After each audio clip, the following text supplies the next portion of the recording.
Hello friends, नमस्ते। Learning की दुनिया में आपका स्वागत है। हम लोग सीख रहे हैं फॉरेन वर्ड्स एंड एक्सप्रेशंस। तो हम पिछले ही अपने सेशन को फॉरेन वर्ड्स और एक्सप्रेशन के पिछले सेशन को ही कंटिन्यू करेंगे और आज नए कुछ और वर्ड्स, फ्रेजेस और एक्सप्रेशंस को सीखेंगे। तो चलिए चलते हैं हमारे वीडियो। हमारा जो अगला टर्म है वो एक फ्रेंच फ्रेज है और यह है bone Marsh. Bone Mars French language से लिया गया है और इसका मतलब होता है गुड बारगेन, मीन्स अच्छा सौदा, या कई बार ये चीप आर्टिकल के लिए भी यूज होता है। कोई भी चीज़ जो आपको सस्ते में मिल गई हो उसके सेंस में भी आप बोन मार्स का इस्तेमाल कर सकते हैं। तो bone Mars means good bargain, और चीप कह सकते हैं हिंदी में आप किस इसे कहेंगे अच्छा सौदा या सस्ता। एग्जाम्पल के थ्रू इसको समझते हैं।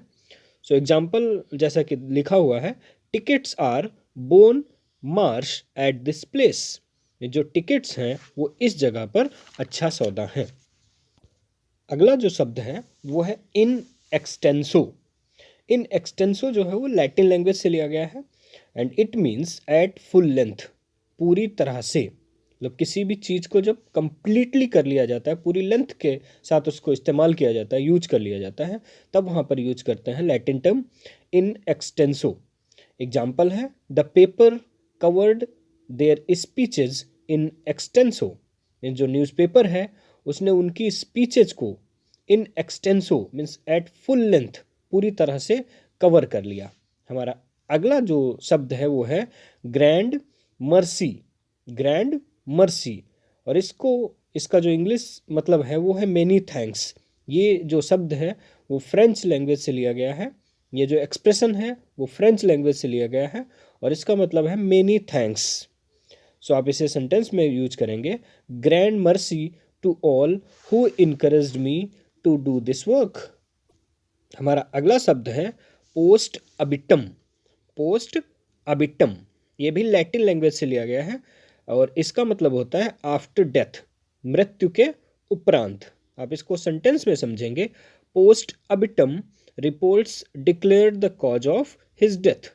जो उसकी डेथ है उसकी जो कॉज है, उसका जो कारण है, वो पोस्ट अबिटम रिपोर्ट्स से डिक्लेयर हुआ, रिपोर्ट से क्लियर हुआ। नेक्स्ट जो फ्रेज है वो है टेम्पस फ्यूजिट। हमारा जो अगला एक्सप्रेशन है वो है टेम्पस फ्यूजिट। ये लैटिन लैंग्वेज से लिया गया है और इसका मतलब होता है टाइम फ्लाइज। जो टाइम है वो फ्लाई करता है, उड़ता है, किसी के भी कंट्रोल में नहीं आता है। सो टाइम फ्लाइज को आप लैटिन में कैसे कहेंगे? आप कहेंगे टेम्पस फ्यूजिट। सो इसको सेंटेंस से समझते हैं। सेंटेंस है tempus fugit, don't try to catch it, live it.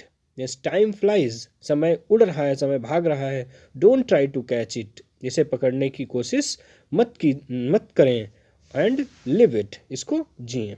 हमारा अगला जो शब्द है वो है इंटर आलिया। इंटर आलिया जो है वो लैटिन एक्सप्रेशन है और इसका मतलब होता है अमंग अदर थिंग्स, अन्य चीज़ों के बीच में। मतलब अन्य चीज़ों के बीच में किसी चीज़ को ले आना, जोड़ देना ही कहलाता है इंटर आलिया। सो सेंटेंस से समझते हैं। सेंटेंस है योर ग्रॉसरी लिस्ट में include milk, butter and bread inter Alia. जो आपकी ग्रॉसरी की लिस्ट है उसमें मिल्क, बटर और ब्रेड को भी जोड़ा जा सकता है, इंक्लूड किया जा सकता है। हमारा अगला शब्द है लिटरेट। लिटरेट, इसको पढ़ते हैं लिटरेट।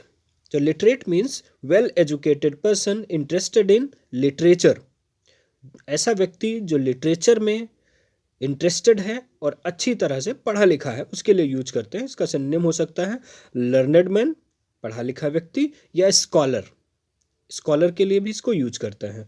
सो जो हमारा सेंटेंस होगा वो सेंटेंस देखते हैं। सेंटेंस कह रहा है the job requires you to be computer literate. जो जॉब है उसमें एक कंप्यूटर लिटरेट मीन्स कंप्यूटर का ज्ञान रखने वाले की आवश्यकता है। तो अगर आपको कंप्यूटर का ज्ञान है तभी आपको ये जॉब मिल सकती है। हमारा अगला जो एक्सप्रेशन है वो इटालियन लैंग्वेज से लिया गया है और यह है ओनरिस काउजा। प्रोनाउंसिएशन को फिर से एक बार ध्यान में रखेंगे। इसका प्रोनाउंसिएशन है ओनरिस काउजा। इसको पढ़ेंगे ओनरिस काउजा। इटालियन टर्म है और इसका मतलब होता है as a mark of steam, as a mark of steam, या आप इसको बोलोगे for the sake of honour, सम्मान के लिए, specially of a degree without examination. ये ज़्यादातर उस केस में यूज किया जाता है जब किसी व्यक्ति को डिग्री मिलती है और बिना ही एग्ज़ाम दिए। तो ऐसा कई बार होता है, आपने देखा सुना भी होगा कि कई सारे एक्ट्रेस हैं, क्रिकेटर्स हैं, या बहुत सारे प्लेयर्स हैं जिनको डिग्री यूनिवर्सिटीज़ दे देती हैं जबकि वो उस यूनिवर्सिटी में पढ़ने नहीं जाते हैं। वो डिग्री उनके अचीवमेंट्स की वजह से यूनिवर्सिटीज़ दे देती हैं। तो ये इटालियन वर्ड है, उसको यूज किया जाता है ऑनरिस काउजा। सो आप इसको सेंटेंस में यूज करेंगे, the artist has been awarded the degree honoris causa. जो आर्टिस्ट है उसको डिग्री दी गई, क्यों डिग्री दी गई? Honoris causa, for the sake of honour, या as a mark of esteem, सम्मान के लिए, उसके सम्मान की भलाई के लिए। इस सीरीज का पिछला वीडियो देखने के लिए चैनल पर विजिट करें और अगला वीडियो देखने के लिए नोटिफिकेशन बेल को दबाना ना भूलें। Thanks for watching this video.